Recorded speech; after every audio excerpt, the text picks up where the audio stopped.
బులెటిన్లో డీటెయిల్స్ చూస్తే breaking news చూస్తున్నాం. ఏపీలో ఓట్ల లెక్కింపునకు సంబంధించి ఏర్పాట్లు పూర్తయ్యాయన్నారు రాష్ట్ర ప్రధాన ఎన్నికల అధికారి ముఖేష్ కుమార్ మీనా తెలిపారు. జూన్ 4వ తేదీన రాత్రి 8 గంటల నుంచి 9 గంటల మధ్య అన్ని నియోజకవర్గాల తుది ఫలితాలు ప్రకటిస్తామని వెల్లడించారు. రాష్ట్రంలో 175 నియోజకవర్గాల్లో 111 నియోజకవర్గాల ఓట్ల లెక్కింపు మధ్యాహ్నం 2 గంటల కల్లా పూర్తవుతోందని చెప్పారు. 61 నియోజకవర్గాల్లో సాయంత్రం 4 గంటలకు, మిగతా 3 నియోజకవర్గాల్లో సాయంత్రం 6 గంటలలోపు లెక్కింపు ప్రక్రియ పూర్తి చేస్తామని స్పష్టం చేశారు. 111 నియోజకవర్గాల్లో 20 రౌండ్ల కౌంటింగ్ నిర్వహిస్తారు. 61 నియోజకవర్గాల్లో 21 నుంచి 24 రౌండ్లు, మిగిలిన 3 నియోజకవర్గాల్లో 25కు పైగా రౌండ్లు ఉంటాయని అన్నారు. లెక్కింపు రోజున సమస్యాత్మక ప్రాంతాల్లో ఎలాంటి అవాంఛనీయ ఘటనలు జరగకుండా 144 సెక్షన్ అమలు చేస్తున్నట్లు తెలిపారు. అందుకోసం సీనియర్ పోలీసు అధికారులను నియమించనున్నట్లు చెప్పారు. పోలింగ్ అనంతరం హింసాత్మక ఘటనలు జరిగిన జిల్లాల్లో ప్రత్యేక దృష్టి పెట్టి అధికారులను అప్రమత్తం చేస్తామని అన్నారు.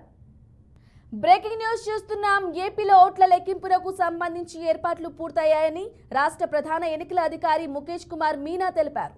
జూన్ 4వ తేదీన రాత్రి 8 గంటల నుంచి 9 గంటల మధ్య అన్ని నియోజకవర్గాల తుది ఫలితాలు ప్రకటిస్తామని వెల్లడించారు. రాష్ట్రంలో 175 నియోజకవర్గాల్లో 111 నియోజకవర్గాల ఓట్ల లెక్కింపు మధ్యాహ్నం 2 గంటల కల్లా పూర్తవుతోందని చెప్పారు. 61 నియోజకవర్గాల్లో సాయంత్రం 4 గంటలకు, మిగతా 3 నియోజకవర్గాల్లో సాయంత్రం 6 గంటలలోపు లెక్కింపు ప్రక్రియ పూర్తి చేస్తామని స్పష్టం చేశారు. 111 నియోజకవర్గాల్లో 20 రౌండ్ల కౌంటింగ్ నిర్వహిస్తారు. 61 నియోజకవర్గాల్లో 21 నుంచి 24 రౌండ్లు, మిగిలిన 3 నియోజకవర్గాల్లో 25కు పైగా రౌండ్లు ఉంటాయని అన్నారు. ఇక ఇదే విషయంపై మరింత సమాచారం మా విజయవాడ కరెస్పాండెంట్ శ్రీనివాస్ అందిస్తారు. శ్రీనివాస్, చెప్పండి. బ్రాహ్మణి రాష్ట్ర వ్యాప్తంగా జరిగిన సార్వత్రిక ఎన్నికలకు సంబంధించి కౌంటింగ్ ఏర్పాట్లు పూర్తయినట్టుగా నిన్న ముఖేష్ కుమార్ మీనా సీఈఓ ప్రకటనలో తెలియజేశారు. జూన్ 4న ఓట్ల లెక్కింపుకు సంబంధించి ప్రధాన ఏర్పాట్లన్నీ కూడా పూర్తి చేయడం జరిగిందని చెప్పారు. రాత్రి 8 గంటల నుంచి 9 గంటల వరకు మధ్య అన్ని నియోజకవర్గాలకు సంబంధించి పూర్తి స్థాయి ఫలితాలు వెల్లడిస్తామని కూడా ఆయన చెప్పడం జరిగింది.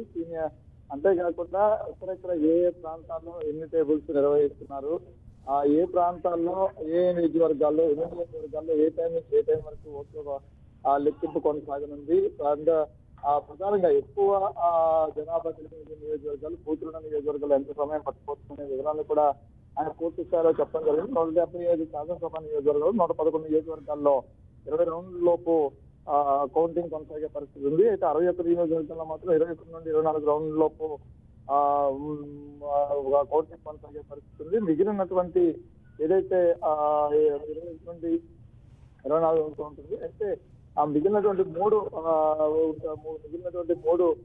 ప్రాంతాలు ఏవైతే ఉన్నాయో అక్కడ మాత్రం పూర్తి స్థాయిలో అంటే సమయ పాలన ఎక్కువ పొడిగించేటువంటి అవకాశం అయితే కనిపిస్తుంది. అయితే ఆ మధ్యాహ్నం 2 గంటల లోపు మాత్రం 61 నియోజకవర్గాలకు సంబంధించి కౌంటింగ్ ప్రక్రియ పూర్తవుతుంది. అభ్యర్థులను ప్రకటించే అవకాశం 2 గంటల లోపు, మరి మిగిలిన 3 నియోజకవర్గాలు సాయంత్రం 6 గంటల లోపు ఓట్ల లెక్కింపు అవుతుందనేది అంచనా వేయడం జరిగింది. అయితే మొదటిగా పోలింగ్ బూత్లకు సంబంధించినటువంటి పోస్టల్ బ్యాలెట్ కౌంటింగ్ స్టార్ట్ అవుతుంది. అయితే ఉదయం పోలింగ్ బూత్లు ఓపెన్ చేయగానే పూర్తి స్థాయిలో ఏదైతే రాష్ట్ర వ్యాప్తంగా నమోదైనటువంటి పోస్టల్ బ్యాలెట్స్ ఉన్నాయో పోస్టల్ బ్యాలెట్ లెక్కింపులు ఉంటాయి. ఆ లెక్కింపులకు సంబంధించి ఇప్పటికే ఏ జిల్లాల్లో అంటే పార్లమెంట్ నియోజకవర్గాలుగా ఎన్ని టేబుల్స్ ఏర్పాటు చేస్తున్నాము, ఎన్ని రోజులు లెక్కిస్తామని చెప్పి ఇప్పటికే చెప్పడం జరిగింది. పోస్టల్ బ్యాలెట్ అయిన తర్వాత యథావిధిగా ఈవీఎం విషయంలో పోలైనటువంటి ఏవైతే ఓట్లు ఉన్నాయో ఆ ఓట్లని లెక్కించేటువంటి అవకాశం ఉంటుంది. అయితే లెక్కింపుకు సంబంధించి జరిగే సందర్భంలో పూర్తి స్థాయిలో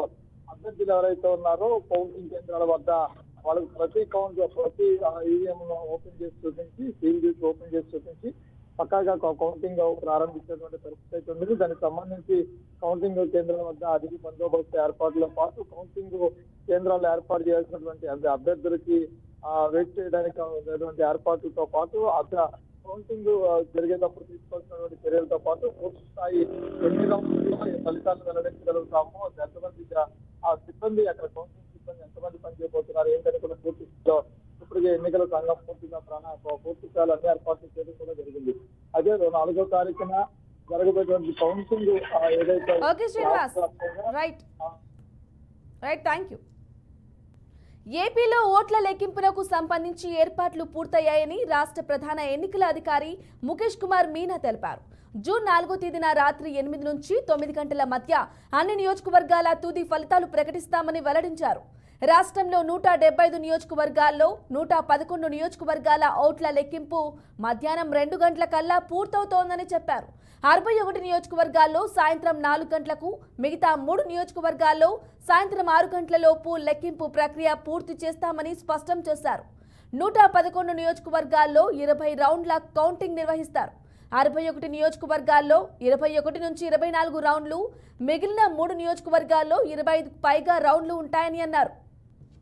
ఇక ఇదే విషయంపై మరింత సమాచారం మా ప్రతినిధి అనంతపురం నుంచి రవిచంద్ర అందిస్తారు. రవిచంద్ర, చెప్పండి, ఎటువంటి భద్రతా చర్యలు తీసుకున్నారు? అలాగే ఆ రోజున 144 సెక్షన్ ఉండే విధంగా మనం ఇన్ఫర్మేషన్ అందుతుంది. పూర్తి డీటెయిల్స్ ఇవ్వండి. బ్రాహ్మణి, ఏదైతే ఈ రాష్ట్ర వ్యాప్తంగా ఈ 4వ తారీఖు ఓట్ల లెక్కింపుకు సంబంధించి జిల్లా అధికార యంత్రాంగం, కేంద్ర ఎన్నికల సంఘం ఇస్తున్న ఆదేశాలకు అనుగుణంగా ఎప్పటికప్పుడు కట్టుదిట్టమైన భద్రతా ఏర్పాట్లు, చర్యలు తీసుకుంటుంది.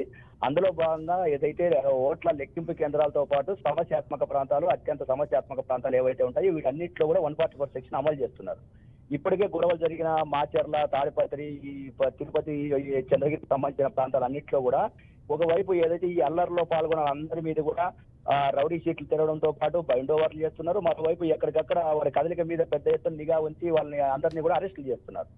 దీనికి తోడు ప్రశాంతంగా ఇప్పుడు ఏదైతే పోలీస్ శాఖ తాజాగా ఏం చేస్తుందంటే సమస్యాత్మక ప్రాంతాలు, అత్యంత సమస్యాత్మక ప్రాంతాల్లో డ్రోన్ కెమెరాల ద్వారా ప్రతి కదలికని కూడా ఖచ్చితంగా పసిగట్టే విధంగా డ్రోన్లు ఏర్పాటు.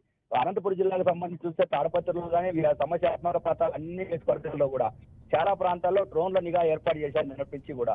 అంటే ఆ గ్రామాల్లో ఎవరి కదలిక ఎక్కడ జరుగుతుంది, ఏం జరుగుతుంది అనేది కూడా క్షణాల్లో కూడా పోలీస్ శాఖ తెలిసిపోతుంది. మరోవైపు కమాండ్ కంట్రోల్ ఏర్పాటు చేశారు. అంటే జిల్లా సరిహద్దుల్లో ఉండే చెక్ పోస్టుల ద్వారా కానీ, ఇతర ప్రాంతాల్లో కానీ ఉన్న సీసీ కెమెరాల ద్వారా ఎక్కడ ఏం జరుగుతుంది, ఏ చిన్న సంఘటన జరిగినా కూడా క్షణాల్లో జిల్లా అధికార యంత్రాంగం తెలిసిపోతుంది. అక్కడ నుంచి మొబైల్ టీమ్స్ ఏర్పాటు చేశారు ఎక్కడికక్కడ సమస్యాత్మక ప్రాంతాల్లో. ఒక 10-20 నిమిషాల్లో సంఘటన స్థలాలకు చేరుకొని పరిస్థితిని అదుపు చేసేందుకు వీలుగా ఎక్కడికక్కడ చర్యలు తీసుకుంటున్నారు. మరోవైపు ఏదైతే ఇప్పటికే కేంద్ర ఎన్నికల సంఘం ఈ అల్లర్లను, గొడవలను దృష్టిలో ఉంచుకొని అదనపు బలగాలను, ఏదైతే కేంద్ర ఇంటెలిజెన్స్ చెప్పిన సమాచారం ప్రకారం అదనపు బలగాలను కూడా మోహరిస్తున్నామని చెప్పి రాష్ట్ర ఎన్నికల కమిషనర్ మీనా గారు కూడా చెప్పిన పరిస్థితి. సమస్యాత్మక ప్రాంతాలే కాకుండా మిగిలిన ప్రాంతాల్లో కూడా స్థానిక పోలీసులతో నిఘా ఉంచారు. రెండోది కట్టుదిట్టమైన భద్రత మధ్య కౌంటింగ్ తర్వాతగా, కౌంటింగ్ రోజు కానీ కౌంటింగ్ తర్వాత కానీ ఎక్కడ కూడా చిన్న ఇన్సిడెంట్ జరగడానికి అవకాశం లేకోకుండా ఆయా జిల్లా అధికార యంత్రాంగం కట్టుదిట్టమైన చర్యలు తీసుకుంటుంది. నిఘా వ్యవస్థను బలోపేతం చేస్తోంది. ఒకవైపు పోలీసు కవాతలు నిర్వహిస్తోంది, కార్బన్ చర్చ నిర్వహిస్తోంది. మరోవైపు ఎవరైతే ఈ అల్లర్లు చేసే వారి మీద కూడా కదలికల మీద కూడా నిఘా ఉంచింది. ప్రతి ఒక్కరికి ఇప్పుడే హెచ్చరికలు కూడా జారీ చేస్తుంది. ఏ చిన్న సంఘటన జరిగినా కూడా చర్యలు కఠినంగా ఉంటాయని చెప్పి హెచ్చరించడం జరుగుతుంది. ఈ నేపథ్యంలో ఓట్ల లెక్కింపును ఏదైతే రాష్ట్రంలో అధికార యంత్రాంగం అంతా కూడా ప్రతిష్టాత్మకంగా తీసుకొని ప్రశాంతంగా నిర్వహించేందుకు మాత్రం కట్టుదిట్టమైన ఏర్పాట్లు, చర్యలు తీసుకుంటుంది. Okay Ravichandra, thank you.